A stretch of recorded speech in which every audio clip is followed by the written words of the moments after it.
afternoon, everyone. I'm Daniel. These are my group members, Wendy and Lila. And first, I want to thank you for your hard work in our case study. Today, our topic is about demographic transition model in the Czech Republic and some related issues. First, I want to talk about the Czech Republic. Do you guys know a lot about the Czech Republic, such as history, geography, climate, and so on? I assume that most of you may say just a little. As we can see from the map, Czech lies in the Central Europe between Germany and Poland. In addition, the Czech Republic has become one of the major tourist destinations in Europe, and its capital Prague is famous for unique cubist architecture with the nickname City of a Thousand Spires. There are about 10 million foreign visitors in 2017 arriving at the Czech Republic, when the country has a population of about 10 million and 500,000. Can you imagine that the standards may be for old grandmother instead of these young ladies? It is a fact that the Czech Republic is rapidly aging nowadays. As is shown in the last population pyramid, the largest part of the population is from 40 to 44. From 1994 to 2003, natural growth was slightly negative. So the Czech Republic attracted about 300,000 immigrants to maintain the population scale.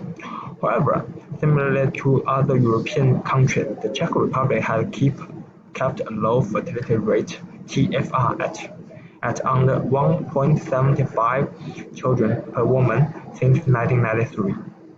Since the replacement fertility rate is indeed only slightly above 2.0 births per woman for most industrialized countries, it is difficult for the country to sustain population levels in the near future. Constructive population pyramid and low TFR are very widespread around the European countries, so the Czech Republic is a typical example of case study and a valuable indicator for the policymakers in Europe. Let's talk about the current objective by the government. According to the formal population pyramid, the elderly in the age group of over 65 will increase from the current 18% to 28% in 2016. And a healthy economy is able to support the regular health care of the expanding group. However, when facing a recession or an economic crisis, the elderly tend to face redundance due to age discrimination and competition from the youth. Moreover, people below 65 are charged with a monthly compulsive fee to support this called global health system, where only 7% of all domestic costs is used to the actual field of healthcare.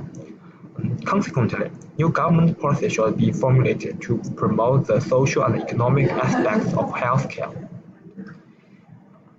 In order to improve the lives of the elderly, there are several challenges to be identified. First, I will talk about the economic challenges and relevant strategies. The number of persons at the retirement age is expected to double when birth rates and mortality rates both decline, coupled with increasing life expectancy. Since the current pension system is financially supported by persons at the productive age, population aging is regarded as a major determinant of the possible unfunded pension system. For instance, people with Alzheimer's disease is regarded as a major determinant of a possible unfunded pension system. Suffer from heavy economic burden in the Czech Republic.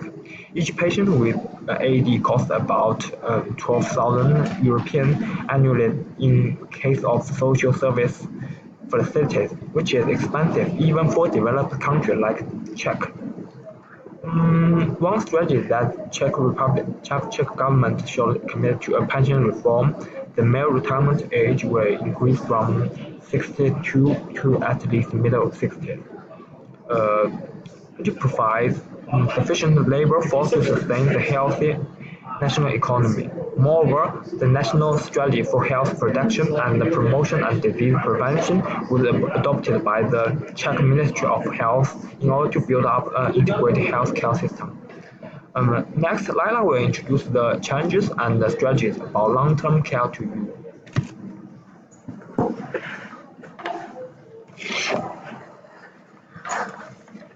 Okay, so the second part, I will focus on the long-term care.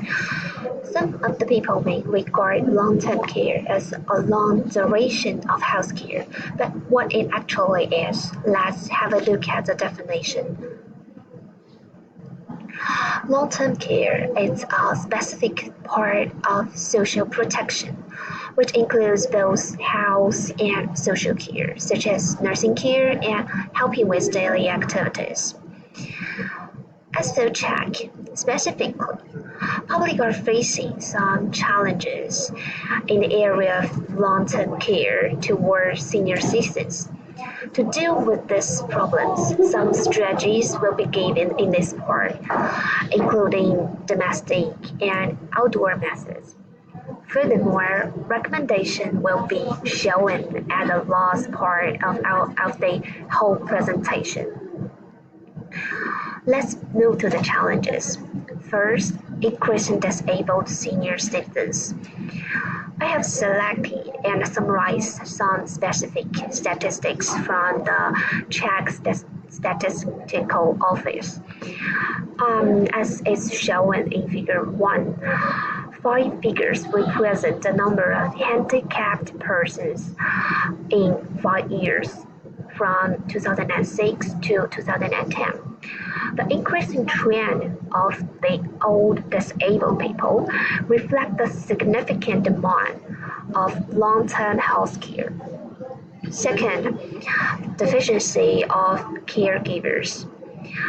Compared with the significant demand of long-term care, the number of caregivers even declined by contrast. As this picture shows the situation of high drop-off rate of healthcare workers in Czech. Third, lack of sufficient facilities. Healthcare facilities plays an important role in healthcare service. In the figure 2, the sharp increasing trend of the users compared with that of an unobvious trend of facilities illustrates that more applicants will be put in a long waiting list. So, some strategies are given toward this situation.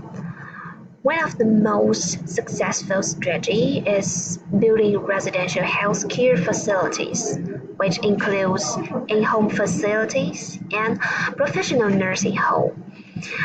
And according to Kay, there should be a significant allowance provided to the dependent old citizens to ensure that they can apply on in-home healthcare. So next, Winnie will give you some challenges and strategies about mental health.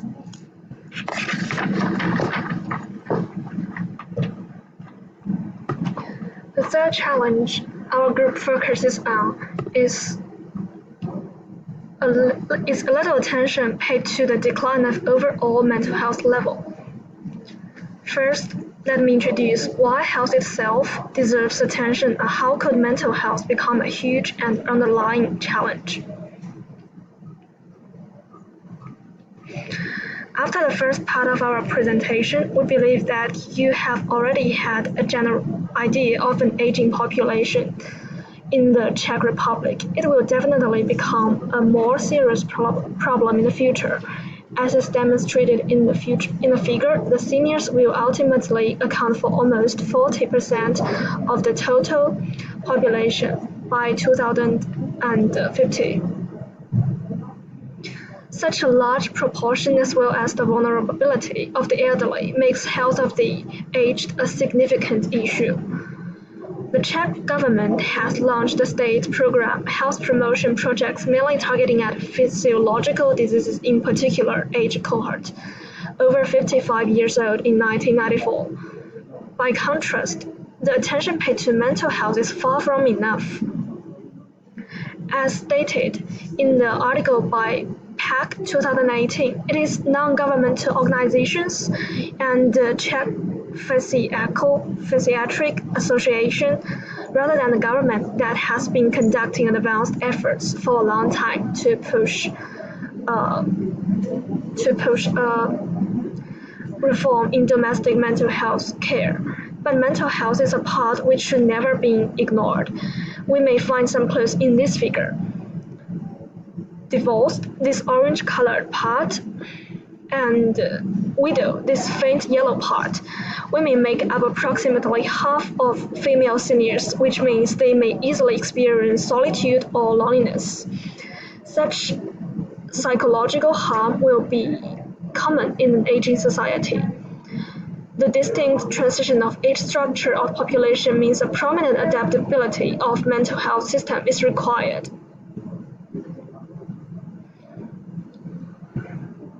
Situation improved when the Czech Ministry of Health aired the strategy for the reform of psychiatric care in 2030, aiming at offering a better life for those with mental diseases. To be specific, the strategy includes the following main points.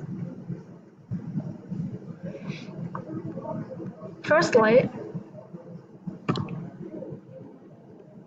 strengthen the connection between social services in communities and individual mental health. Secondly, conduct education and anti-discrimination programs directing at public and psychological health experts. Finally, mental health centers was introduced. These centers are allocated in neighborhoods with 100,000 citizens, providing services for severe mental illnesses. In addition to face-to-face assistance available for 12 hours a day, phone calls accessible 24/7 is regulated. Then let's move on to the discussion part. Now that the strategies are put forward, does it mean that we are bound to win in the future? Above all, let's take a view at the integrated health system. It places emphasis on disease prevention and cross-sectional work, such as the cooperation between NGOs and the government. Although it seems to be effective, the strategy is likely to scratch the surface, as the NGOs merely offer lessons on health issues instead of providing labor force to directly contribute to social services. For instance, caregivers. The economic pressure on the government seeking for and employee care workers will be higher. Meanwhile, the prevention needs to be combined with high quality of treatment and make efforts together. Then we come to mental health system part. According to PAC 2018, a pilot operation was propelled during 2017 in 30 mental health centers (MHCs), with the support of EU funds and later public health insurance systems and local social funds. It is obvious that the financial support from the government is not in a long-term plan, while the MHCs will eventually be a large expense which may not account for the small proportion in privacy funds.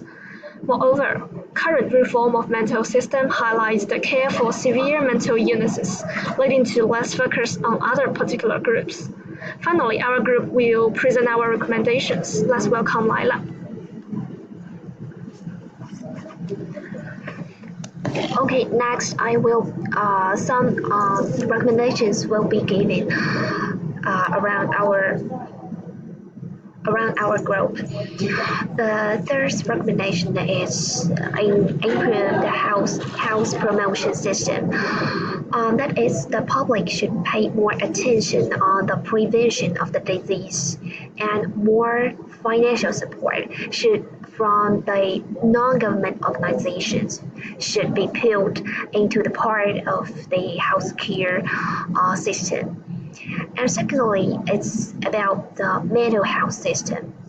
That our group members think we should pay more attention on the importance of the legislation of emphasize the mental health system, and also we should pay attention on the mental illness such as loneliness.